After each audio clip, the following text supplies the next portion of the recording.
At the farthest edge of our solar system, where sunlight barely touches frozen clouds and gravity seems to forget its own rules, one planet has quietly defied every expectation: Neptune. For over a century, it has been the distant sentinel, a cold gas giant cloaked in mystery, known only through math, a fleeting flyby, and the occasional telescope whisper. But now, the James Webb Space Telescope, the most powerful eye humanity has ever turned toward the stars, has delivered a revelation so unsettling that it has shaken even the most seasoned scientists. This wasn't just an update, it wasn't an improvement in clarity, it was a warning, a cosmic red flag, that what we thought we knew about Neptune was wildly, dangerously wrong. Neil deGrasse Tyson, in a packed auditorium and under the glare of a global livestream, dropped the revelation. With the gravitas of a scientist confronting the unknown, Neptune's internal structure, its magnetic field, and even the very laws governing its orbit no longer align with Newtonian predictions. Something is off, and it's not just strange, it's terrifying. Because if Neptune, a planet we thought we understood, is hiding a secret so radical it rewrites planetary science, then what else is out there lurking beneath the veil of our assumptions? For years, astronomers tracked Neptune's orbit with robotic precision. Everything aligned until it didn't. New Webb data combined with Earth-based interferometric arrays revealed anomalies. Neptune's trajectory began to show subtle deviations from Newton's laws. Its path through space, once predictable, now whispered of a deeper, invisible influence. At first, they blamed the instruments. Then they blamed the software, but the truth was far more chilling. Neptune was moving in ways that defied gravitational logic, as if it were responding to an unseen force, or worse, harboring one within, and this was only the beginning. When Neil deGrasse Tyson took the stage to explain what the James Webb had uncovered, the room fell into a silence not of awe, but of alarm.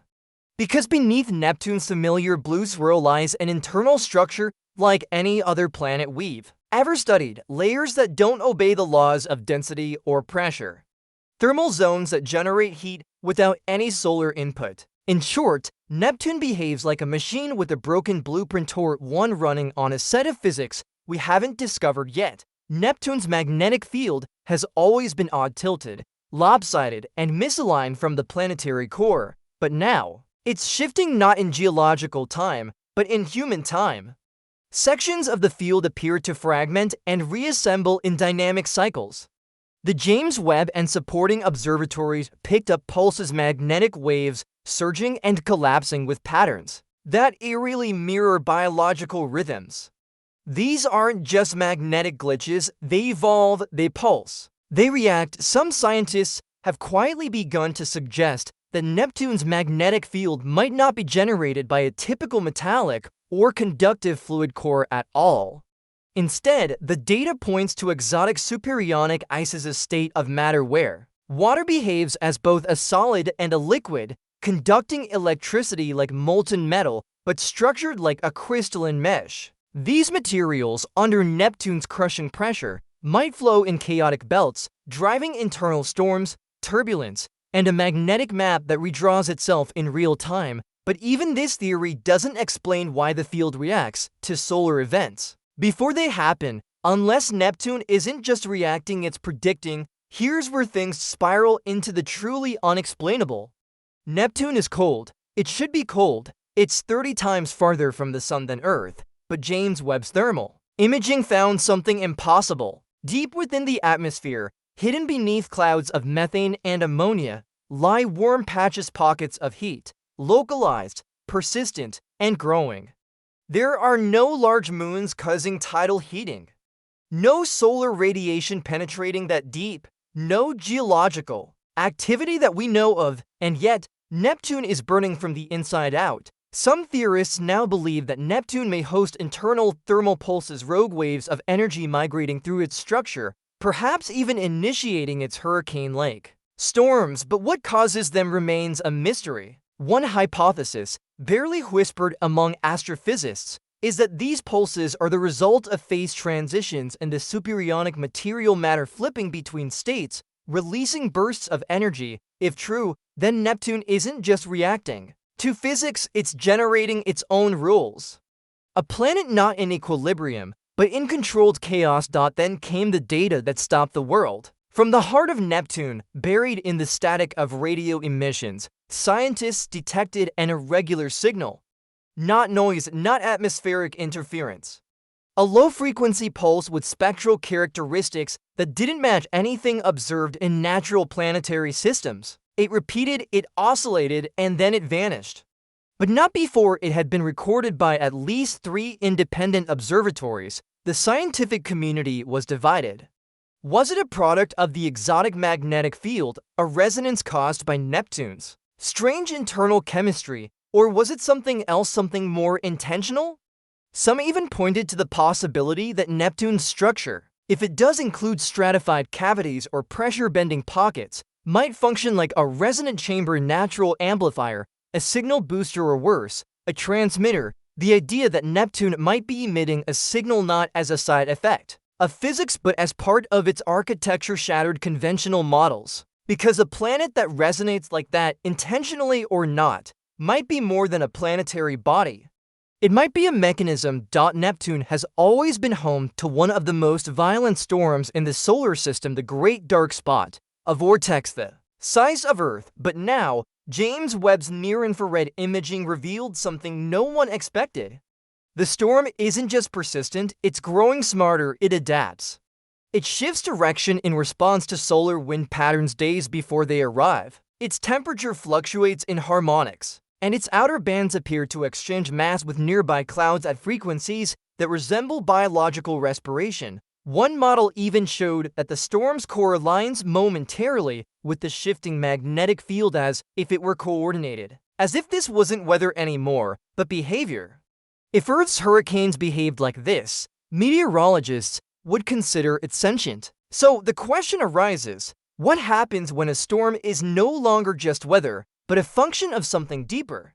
As Webb continued observing Neptune's atmospheric dynamics, a shocking geometric pattern began to emerge. At first, it was dismissed as data artifacts, but after weeks of comparison with past observations, it became undeniable.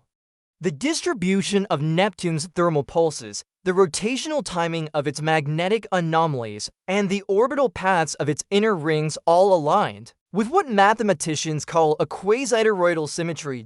This isn't common. It's not random. It's the kind of structure found in engineered systems, particle accelerators, energy containment fields, even some theories of propulsion. The problem: Neptune isn't a machine.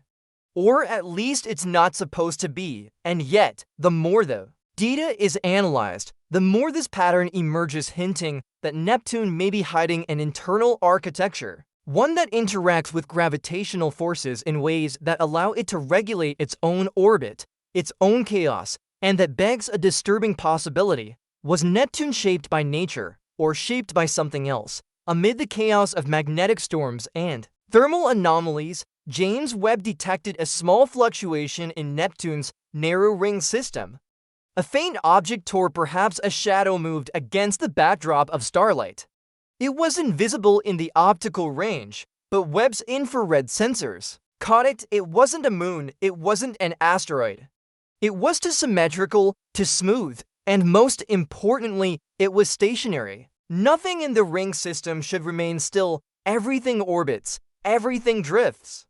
But this anomaly didn't. It sat there, motionless, as if observing. Several passes confirmed its presence.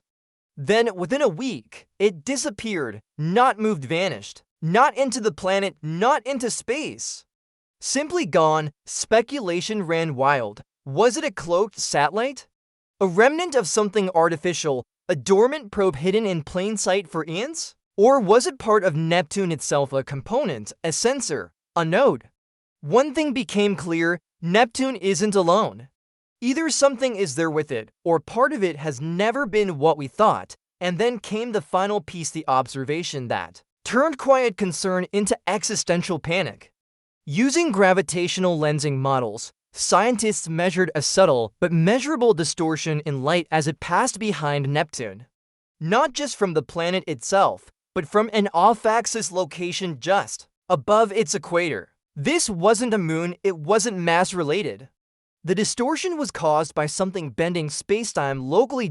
In short, an object or force is interacting with gravity in a way that mimics a micro-event horizon like a miniature black hole, or a gravity engine, something so advanced we don't have the math to describe it fully, but we can detect its fingerprints. The implications are devastating. If Neptune houses or hides something capable of warping space in this way, then it's not just a gas giant anymore.